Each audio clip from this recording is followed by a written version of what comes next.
Voilà, bonsoir et bonjour chez toi en fait, Federica Tourne. Bonsoir, bonjour, bonjour. Oui, bonjour. Alors, Federica, tu es journaliste italienne et tu as beaucoup écrit en fait sur les abus au sein de l'Église catholique. Tu écris notamment pour le quotidien Domini et tu as remporté en janvier 2023 le prix de journalisme Mimo Candito pour un article faisant état d'abus sexuels à l'encontre des religieuses et autour également de la discrimination de genre, je dirais, dans l'Église plus largement, puisque effectivement c'est un sujet qui peine, je dirais, à émerger en Italie notamment, mais pas que. Alors c'est un prix qui est destiné au journalisme d'investigation et d'analyse dans le domaine de la politique et de la société internationale. Alors ici, pour l'échange qui nous intéresse, Federica, tu as également enquêté sur l'affaire Rupnik. Alors la première question qui nous intéresse, c'est en fait pourquoi t'intéresser à cette affaire en particulier, alors qu'il y a évidemment tellement, je dirais malheureusement, de dérives actuellement au sein de l'Église. Alors oui, bon, c'est passé que comme tu as dit, j'étais parmi ces questions des abus dans l'Église catholique, je m'occupais des abus des mineurs, mais aussi des religieuses, parce que c'est très difficile en Italie de rencontrer des enquêtes sur la question des adultes, des femmes adultes qui sont abusées par des prêtres dans l'Église. Donc, j'ai cherché d'enquêter dans les deux domaines, sur les mineurs et aussi sur les adultes, sur les religieuses. Mais c'était absolument pas facile, surtout pour les religieuses, parce qu'il n'y avait personne qui voulait parler sur ce sujet. Ça veut dire que les victimes n'osaient pas sortir et parler avec les journalistes. À la fin, j'ai trouvé une femme et j'ai commencé donc à entrer un peu dans ce domaine. Mais et, en- pour chance, j'ai reçu une lettre il y a un an et demi, qui arrivait de deux sœurs, ex-sœurs, qui faisaient partie d'une petite communauté religieuse. Alors, c'était une lettre ouverte dans laquelle une de ces religieuses disait j'ai été abusée par un prêtre, une jésuite, très important et très fameux. La lettre était, elle avait écrit cette lettre pour rejoindre la congrégation pour la doctrine de la foi, et parce qu'il y avait un procès en cours. La congrégation était en train de faire une enquête sur ce prêtre, que c'est Rupnik. Maintenant, on le sait. Alors, j'ai contacté cette religieuse. L'autre religieuse était une religieuse de cette communauté qui aidait la première, qui était victime de Rupnik, à se faire courage et à parler sur ce sujet. Donc, j'ai contacté les deux femmes.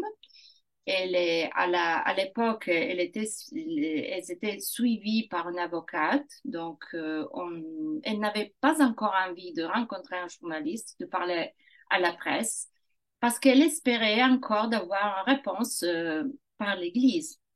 Donc, elles m'ont dit pour le moment non, mais on peut attendre. Moi, comme je fais d'habitude, j'essaie d'être, je pense que je suis, mais j'essaie d'être respectueuse de ce que c'est la volonté des victimes, toujours. Et ça vient davantage de l'affaire journaliste, du journalisme pour moi. D'abord, il y a le témoignage des victimes et après vient l'enquête. C'est seulement pour dire pourquoi j'ai attendu 6 mois, non, pas 6 mois, après 6 mois avant de sortir avec cette histoire. Donc, j'ai attendu, et elles ont attendu aussi, et après, à octobre, en fait, le dicaster, parce que c'était maintenant, ça a changé le nom, comme tu sais, donc c'est le dicaster pour la doctrine de la foi, a décidé de arriver à dire la parole fin dans cette question du processus français sur Rupnik, parce qu'il n'y avait, il était passer trop de temps. La prescription, je crois, c'est dit aussi en français, non? C'était Oui, prescrit. C'était oui. prescrit. Et donc, alors, ils ont décidé de sortir. Moi, j'habite pas à Rome. Je descendais à Rome pour rencontrer et faire cette interview. Et les premiers jours de décembre c'est passé un an, en effet, la question s'est sortie, la question de Rupnik, dans un blog Vatican. Et donc, on a commencé à parler de ça. Et après, c'était la grande nouvelle, non? Rupnik était un ami de Pape François, était un homme très, et encore un homme très fameux, parce qu'il est un artiste, parce qu'il est théologue. Il est un homme qui avait et qui, je pense, a encore beaucoup de pouvoir dans le cœur même de l'Église. Ça veut dire dans le Saint-Siège, ça veut dire au Vatican. Et donc, ça fait beaucoup de rumeurs. Au début, les jésuites, il était jésuite, on dit non, on ne sait pas, il ne voulait pas parler, mais bientôt, le père général a dit oui, on savait déjà qu'il y avait quelque chose sur Oakney. Et c'est presque temps passé la nouvelle qu'il était excommuniqué par une question qu'on dit la soluzione del complice. Ça veut dire que dans la confession, il avait donné l'absolution à une femme avec laquelle il avait eu un rapport sexuel. Donc c'était grand, c'était vraiment grand la question. Et là, on est sorti avec cette interview à cette personne, cette femme. Maintenant, on sait aussi le nom, Gloria Branciani. C'est à quel moment ça, en fait, Federica, cette interview? Le moment, c'était le 18 décembre qu'on C'est est ça. sorti dans la première page. Donc, c'était une chose qui a eu un impact assez fort, pas seulement en Italie, mais aussi à l'étranger. Parce que, je veux dire, je me suis passionnée de cette histoire parce que les personnes, les victimes, j'aime pas le mot victime, mais pour s'entendre, parce que les femmes qui ont été abusées, elles ont eu beaucoup de courage. Après Gloria, il y avait des autres femmes qui ont parlé avec moi.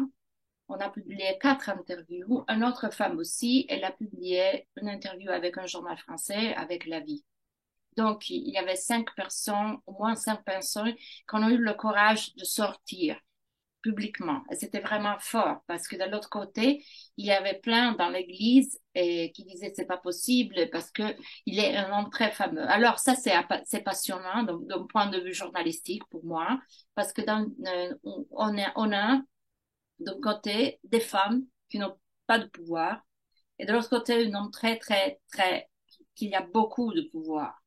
Et pas seulement parce qu'il est un jésuite, donc il est un prêtre, donc il a cette allure de sacre que tous les prêtres ont, mais parce qu'il est très près de Pape François, comme on a Mhm. dit, mais aussi il a fait beaucoup de mosaïques d'œuvres artistiques pour plus de 200 églises, institutions ecclésiales dans le monde. Donc il est vraiment une des personnes qui ont plus pouvoir maintenant, non? Alors, c'est très intéressant, c'est presque une question de Davide et Goliath, non, pour moi. Oui. Et, et donc, on a commencé à publier, à suivre ces témoignages et, l'histoire s'est développée très vite parce que on a découvert, comme tu sais, que les jésuites avaient fait déjà une enquête sur Rupnik, qu'il avait des restrictions à suivre.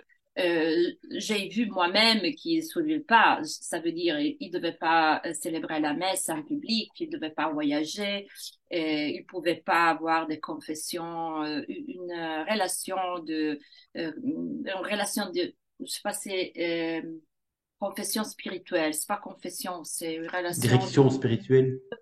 si, ça. Donc, il faisait tout ça, il tournait par le monde pour les mosaïques, mais aussi pour parler avec les gens. Il faisait des rencontres, des exercices spirituels. Donc, il s'était jamais arrêté. Et Aussi, s'il avait des restrictions par les jésuites. Donc, c'était très intéressant qu'il ait commencé à sortir. Les jésuites ont fait ont décidé de faire cette équipe de écoute spirituelle, non, écoute de victimes. Et ils ont entendu plus ou moins 20 personnes, des femmes et aussi des hommes. Et après, ils ont dit que ce qu'ils avaient écouté, c'était raisonnable.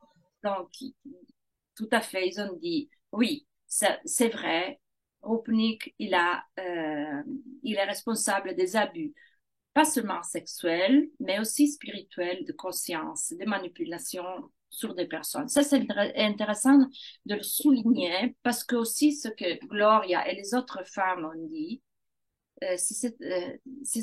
pas seulement des abus sexuels. Il y a des abus sexuels. Dans le cas de Gloria, on parle de 9 ans des abus sexuels, donc 9 ans des abus en général, mais sexuels, ça veut dire une période très longue. Et aussi, Mhm. les autres m'ont raconté d'une période plus ou moins longue de abus qui se répètent dans le temps. Mais ces abus c'est important de souligner, qui ne commencent pas avec un abus sexuel. Donc, il n'est pas un agresseur qui tout à coup il commence à abuser sexuellement de ces femmes. Mais l'abus commence avec un abus spirituel il peut le faire parce qu'il est une père spirituel de ces femmes. Avec Gloria commence avant qu'elle rentre dans cette communauté. Il pousse Gloria à rentrer dans cette communauté et il fait la même chose avec une autre personne elle veut encore garder l'anonymat, donc je ne dis pas le nom. Donc il a, comme on dit, comment on peut dire, il suit des étapes. Normalement, il commence à rentrer dans la confiance avec cette femme, et après, il commence à dire, tu es très spirituel. Euh, il commence à utiliser ces femmes comme des modèles pour ses, euh, Mosaïque. comment on dit, les C'est quadrilles. mosaïque. C'est mosaïque, mais avant les mosaïques, c'est Les les peintures. quadrilles, les tableaux, pour ces tableaux. Et donc, il commence à construire, établir une confiance très importante avec la victime. Et de là, il commence avec des petites caresses, des baisers, et il devient plus en plus agressif, plus en plus violent. Mais ça, c'est possible parce qu'avant, il y a une manipulation de conscience, une agression spirituelle. Parce que quand la victime essaye de s'éloigner de l'agresseur, dans ce cas de lui, il commence à dire, tu n'es plus sur le chemin de foi, tu n'es plus avec Dieu, parce que c'est lui, il utilise la façon des discernements spirituels des jésuites pour rentrer dans le profond, dans l'âme de la personne qu'il a devant lui. Et ça, c'est la chose la plus grave parce que les femmes se trouvent sous emprise. En français, il y a ce mot qui c'est parfait. Nous n'avons pas en italien un mot qui est si précis d'une situation parce que quand la victime se retrouve dans une situation, elle ne peut plus dire non parce que elle dépend de lui pour continuer son chemin spirituel. Mhm. Il dépend totalement. Mais il arrivait pas après pas. C'est un long chemin qui porte à cette emprise. Et ça, que c'est génial, c'est que ces personnes-là, les victimes, pour ce qu'on s'entendre, l'ont expliqué très bien. On le dit souvent que c'est pas possible qu'ils sont des victimes parce qu'elles sont des femmes adultes. Elles sont jeunes, mais elles sont des femmes adultes. Mais si on comprend cette évolution, cet escalage, je sais pas si on dit, mais cette progression des abus, ça commence avec l'abus spirituel, de conscience, dire si tu me suis pas, tu n'es pas avec Dieu. tu comprends comme c'est violent et la personne se retrouve à ne savoir plus comment s'échapper de cette situation. C'est ça. Donc, il faut encore dire qu'il disait toujours, c'est pas un péché le sexe si tu le fais avec moi. Et ça, c'est intéressant parce que il utilisait, et ça, c'est aussi très fort, la théologie. Il utilisait la Bible pour dire ce que l'on fait, c'est bien. Parce que, par exemple, il dit à Gloria, je te donne un bisou quand je prends l'Eucharistie. Ou pire encore, on fait je sais pas comment dire, un rapport sexuel à trois, parce qu'il faisait aussi ça, euh, parce qu'on on pense à la Trinité. Donc, tu comprends comme c'est pervers la liaison entre l'abus sexuel, l'abus spirituel, et je sais pas se dire l'hérésie. Oh, il y a aussi des personnes qui ont parlé d'hérésie, mais je pense qu'on pourrait arriver là. Donc, c'est très, très, très, très, Imbriqué. oui.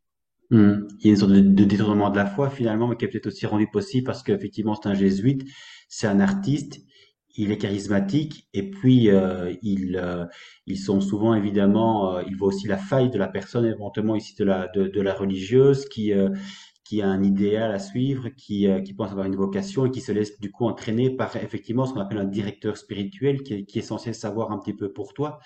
Donc c'est une porte d'entrée, je dirais, très très vicieuse quand même pour le coup.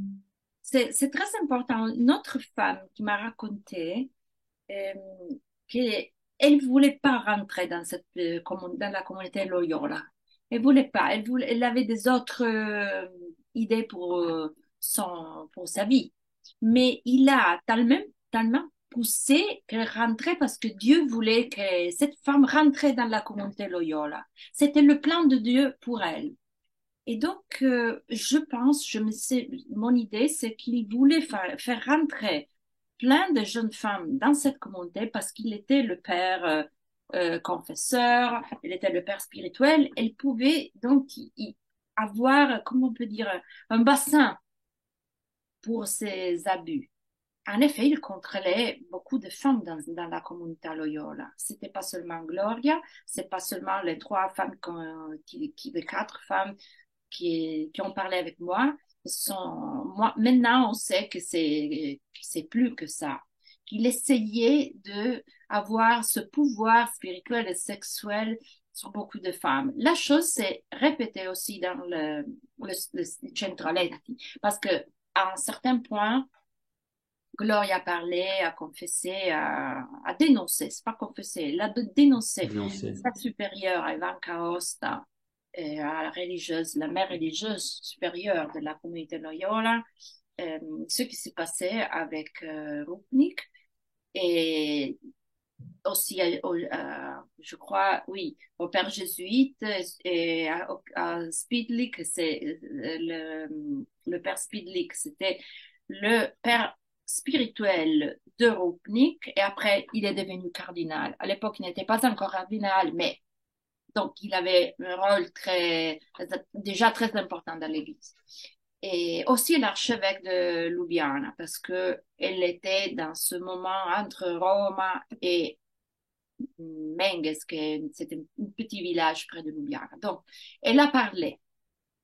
Ils n'ont rien fait, mais la chose qu'Ivanka est arrivé à faire, ce qui s'est passé, c'est que Marco Rupnik a été éloigné de la communauté Loyola. Et Ivanka a ordonné aux autres sœurs de ne jamais plus avoir des contacts avec lui. Quatre entre elles ont suivi Marco Rupnik et sont les sœurs qui maintenant font partie de la Comunità della Divina Umanità, ça veut dire cette petite communauté de femmes qui vit au Centraletti, y comprise la directrice du centre, Maria Campatelli. Donc, tu vois, c'est très compliqué. Et c'est dans mon point de vue comme journaliste, c'est aussi très intéressant parce qu'il y a beaucoup des éléments. Il y a les victimes, il y a les femmes qui le défendent, ce sont les femmes dans le Centraletti, il y a les jésuites, il y a la question du pape, et donc c'est un homme qui a du pouvoir. Et il y a la question politique. Pour politique, j'entends la question comment a-t-elle gérée au niveau du Vatican. Donc, tu vois, c'est une grande question qui peut expliquer ce qui s'est en train de se passer dans l'Église. Il y a des clés qui peuvent expliquer ce qui est en train de se passer au Vatican maintenant. On doit dire, mais tu le sais très bien, que euh, en juillet, Rupnik a été éloigné de la compagnie de Jésus, donc il n'est plus jésuite à ce moment. Il est, il reste prêtre. Il a trouvé un évêque à Capodistria, donc en Slovénie. C'était son diocèse d'origine qu'il a incardiné. C'est aussi incardiné en français. Mhm, tout à fait. Donc maintenant, à ce point, il peut faire exercer comme prêtre. Donc, et c'est très intéressant parce que les jésuites ont passé tout leur, les documents, tout ce qu'ils avaient sur le compte de Rupnik aux évêques, à l'évêque qu'il a pris dans son diocèse, donc il savait très bien. Mais il a décidé quand même de le incardiner très très vite parce que c'est passé à la fin d'août et on sait que seulement en juillet, il a été éloigné des jésuites. Donc, tu vois, il a encore beaucoup de pouvoir. Mais il y a plein de coups intéressants de cette histoire parce que il y a en septembre, si je rappelle pas mal, on découvre qu'il y avait comment dire, une visite canonique, une visite canonique, Oui. ouais, dans le Centraletti qui dit tout va bien. Donc, En- le fait que le père Rupnik, il a passé 30 ans de sa vie et de sa activité après la Comunità Loyola à Rome, et dans le monde, dans cette Centraletti, avec des femmes, un groupe de jésuites qui sont tous partis quand il a été éloigné de la compagnie. Ils ont tout quitté la compagnie, que c'est très fort pour un jésuite. Donc, des personnes qui sont très, très fidèles. On sait qu'il y a des abus aussi dans les centraletti. Gloria, il le dit, mais c'est pas seulement Gloria, c'est aussi des autres qui veulent pas révéler son nom. Donc, on sait qu'il a continué. C'était aussi simple à imaginer ça, non?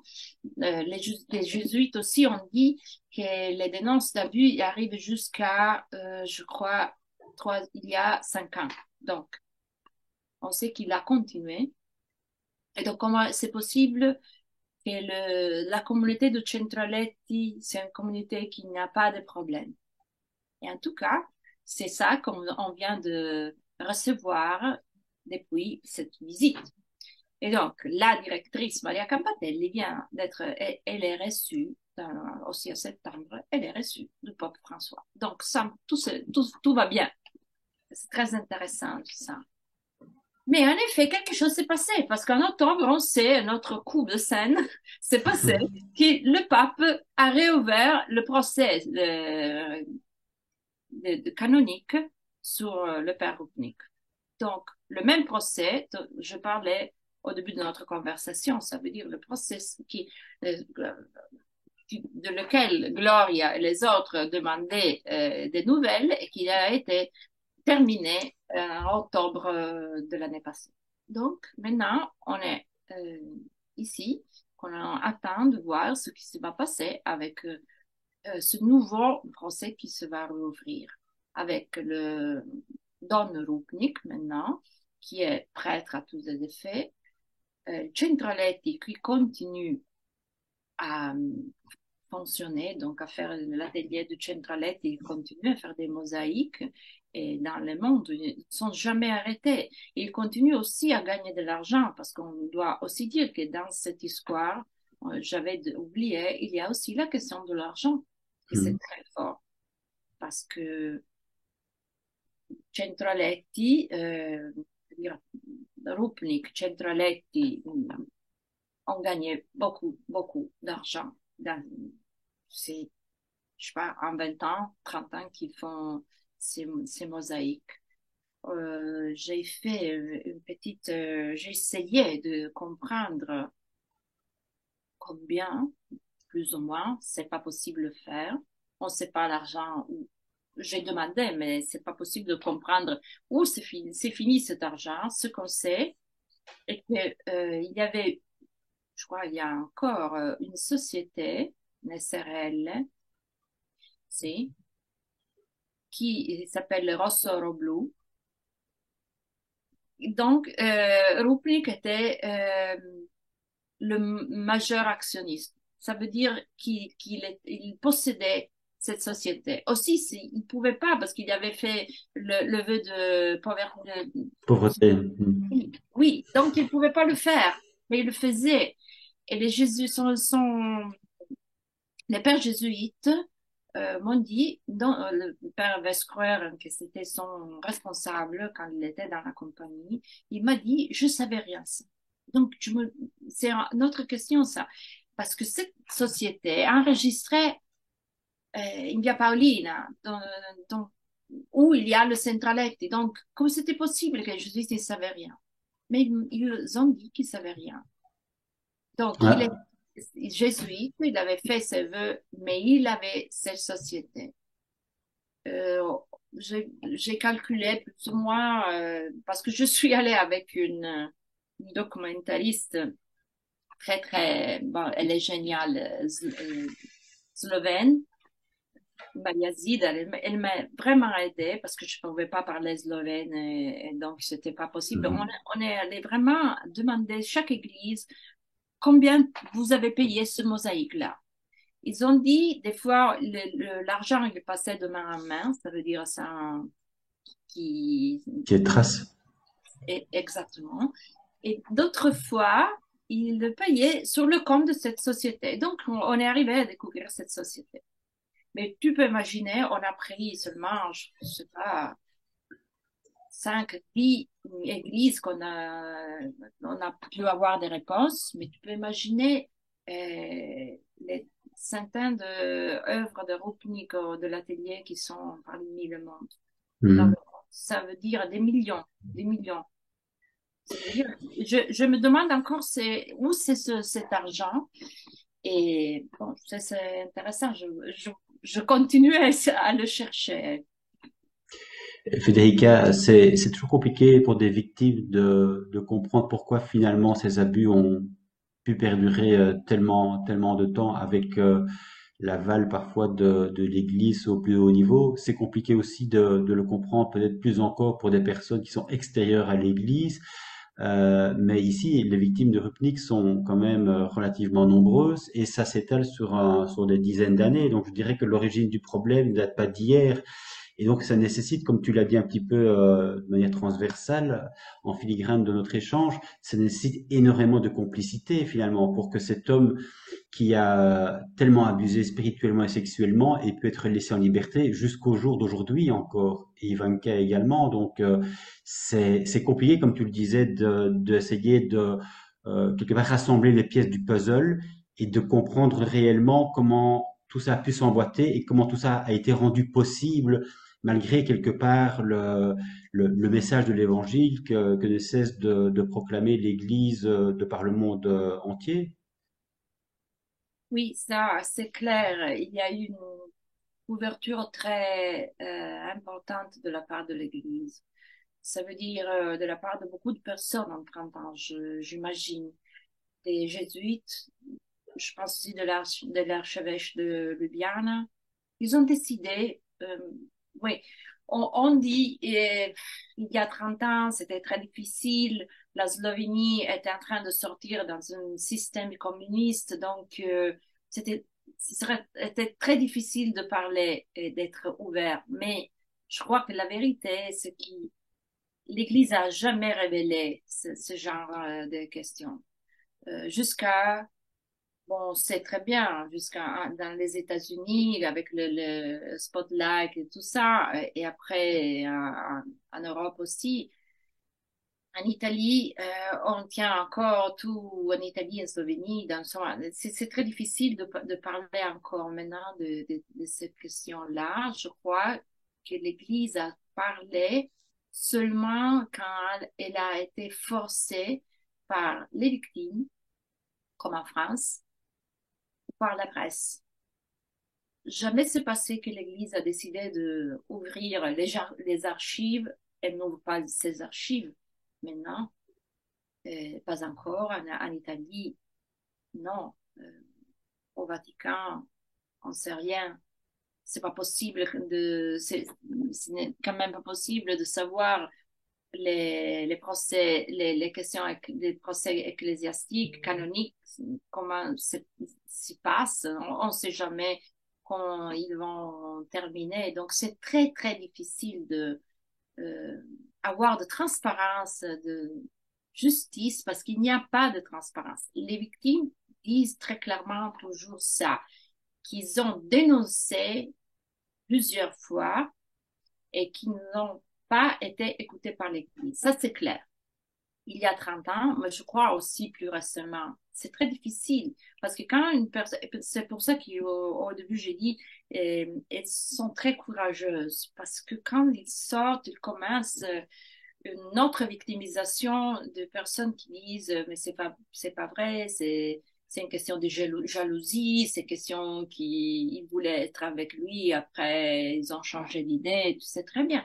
Ça se passe avec les femmes, c'est encore plus difficile de montrer qu'il y a eu une violence. Et donc pour l'Église, c'est la même chose. Et je crois donc que oui, la réponse est il y a eu et il y a encore une couverture très très lourde par l'Église. On doit aussi dire qu'il Rupnik a été excommuniqué. Ça veut dire et cette excommunication a été enlevée, mais on sait par qui. Le pape François, on sait très bien que le pape François, il aide beaucoup ses amis, sauf les repousser quand c'est trop, quand ils changent d'idée. Mais en tout cas, on ne sait pas vraiment qui a enlevé cette excommunication. Vous pouvez faire seulement le dicaster soi-même, qui avait excommuniqué après, il enlève 15 jours après, il décide d'enlever l'excommunication, ou par le pape François. Mais on ne sait jamais. Le pape a dit une fois seulement, dans une interview à Pi, la société de presse, il a dit, c'est pas moi. Un des mystères dans cette histoire. Mais comme tu dis, Federica, c'est difficile aussi d'y voir clair parce qu'effectivement, de la part de l'Église, il y a souvent un manque de transparence et une sorte finalement de double jeu où s'il n'y a pas les médias ou les victimes qui viennent à parler à un moment donné, l'Église, elle, en fait, est un peu comme cette tour assiégée qui garde le silence tant que c'est possible de garder le silence. C'est ce qu'on appelle évidemment maintenant de manière convenue l'omerta. Et quelque part, ce qui est étonnant, entre guillemets, c'est de se rendre compte que même le pape François, finalement, sur lequel a pesé beaucoup d'espérance, agit un peu aussi comme ses prédécesseurs, parce que Rupnik, c'est depuis, je pense, Jean-Paul II qu'il a été très proche des papes, donc ce n'est pas récent, donc il a aussi été forcément couvert, et on se souvient évidemment de l'intronisation du pape François, euh, qui se voulait justement un pauvre parmi les pauvres et qui souhaitait remettre quelque part l'évangile au milieu de l'Église et qui finalement dans ses agissements, parfois on a le sentiment qu'il dit une chose et qu'il agit en fait de manière complètement opposée à ce qu'il a pu dire. Je sais pas, le pape François, pour moi, est une énigme. Ça veut dire que si on raisonne avec la logique, et c'est, je crois, une des façons de raisonner, il n'y a pas de logique dans ce qu'il fait. Ça veut dire, comme je disais avant, c'est très drôle pour moi, de l'extérieur, de voir qu'il dit, le centralette dit tout bien, qui reçoit la directrice du centralette dit Maria Campatelli, et très amicalement. Et elle le fait savoir, parce que c'était public, Mhm. qui permet que Rupnik vient incardiné, être incardiné juste après être éloigné par les jésuites. Il ne dit rien, il permet ça.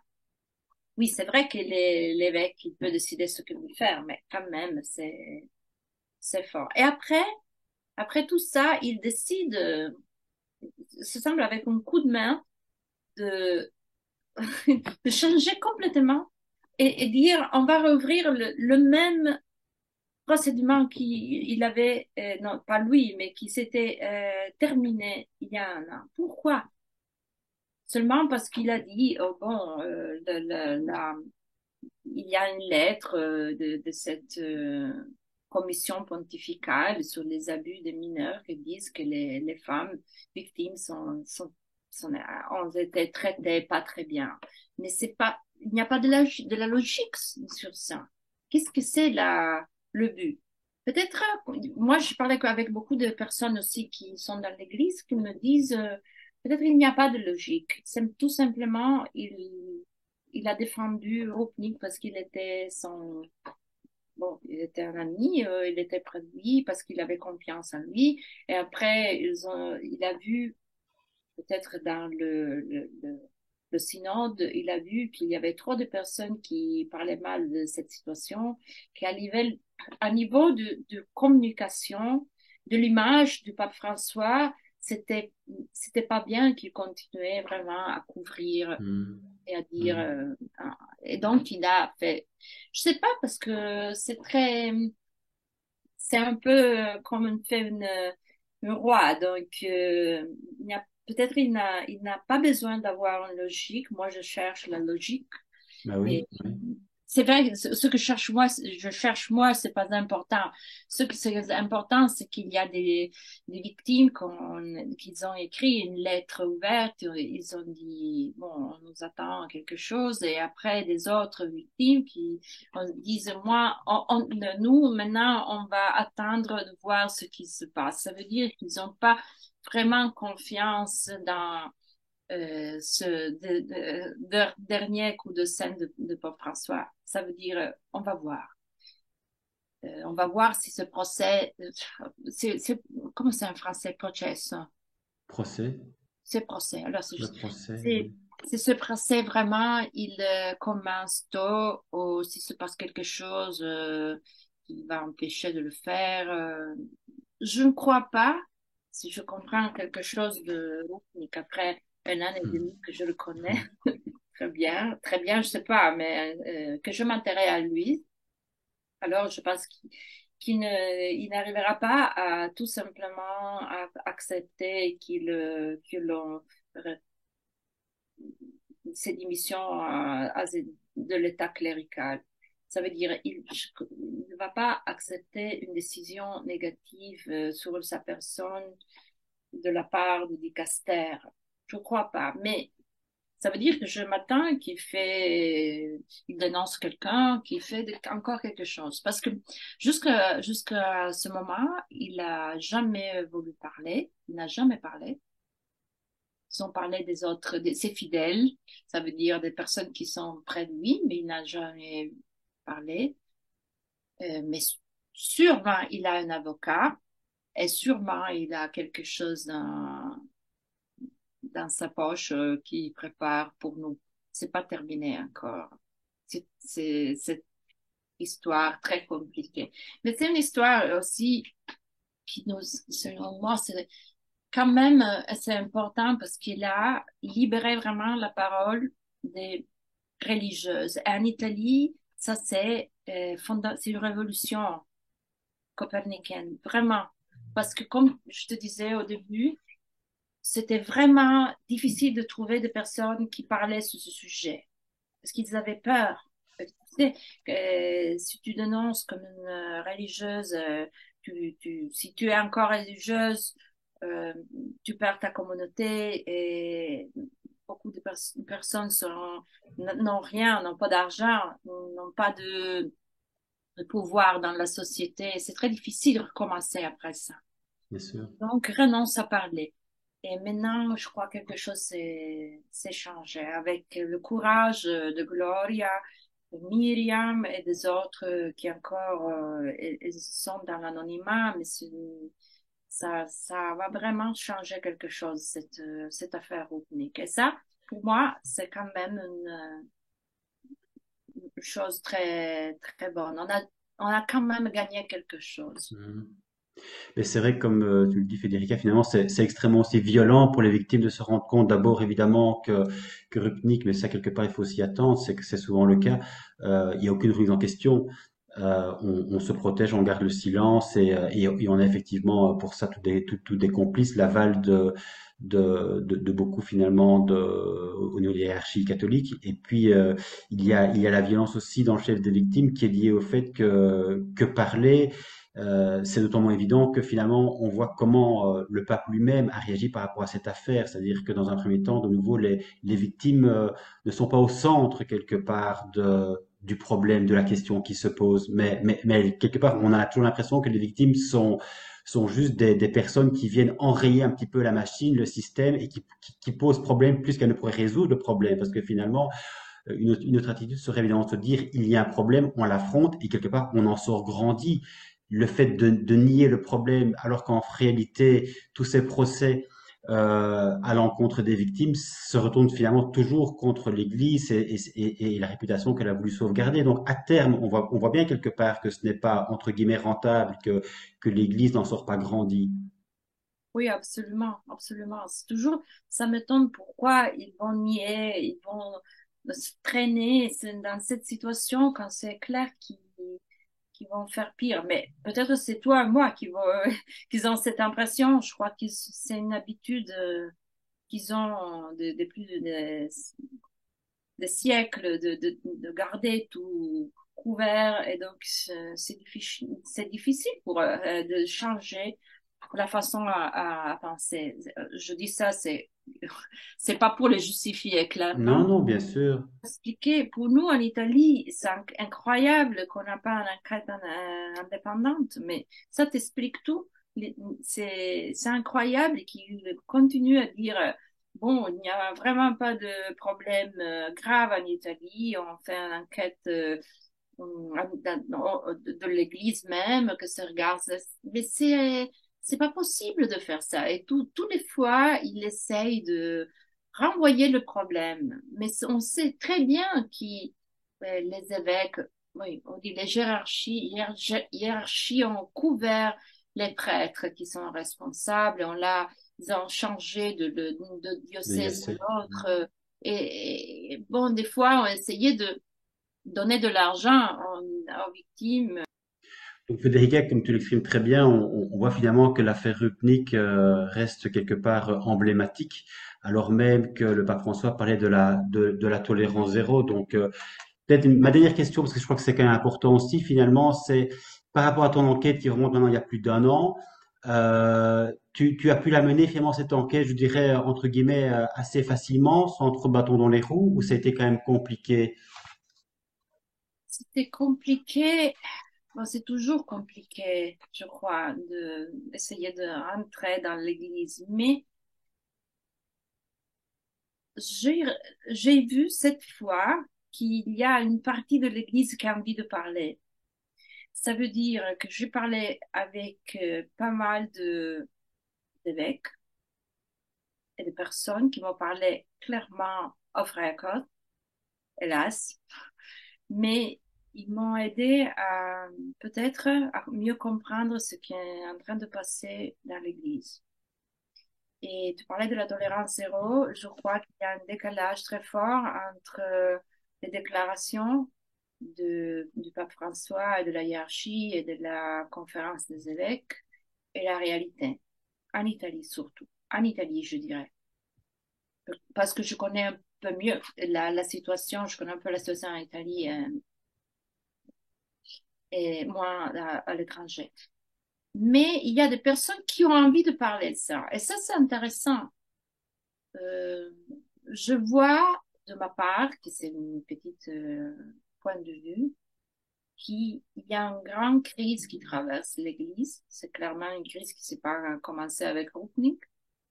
Mais Rupnik et la façon de gérer la question Rupnik, c'est, je crois, une emblématique de cette crise. Des fois, tu as vraiment l'impression qu'ils ne savent pas qu'est-ce ils doivent faire. Et ça, c'est pas rassurant, hein, de la part de l'Église. C'est pas Mhm. rassurant. C'est pour ça que c'est intéressant de l'observer. Et bon, j'espère que ça va changer quelque chose aussi en Italie après ce cas-là. Ouais. J'espère, parce que je te disais avant, mais j'espère vraiment. J'espère aussi que des évêques, des personnalités importantes de l'Église en Italie osent sortir aussi et dire, oui, faire des déclarations aussi sur ça. Parce que des fois, il y a des personnes, ça arrive qui disent, ah, vous faites bien, vous, les journalistes, à parler de ça. Oui, ok, mais aussi de la part de l'Église, on attend bon, de questions, on attend qu'ils posent des questions vraiment au Vatican et au pape François qui, je pense aussi, c'est pas, on n'arrive vraiment pas à comprendre vraiment si c'est une priorité de son pontificat ou non, la question des abus.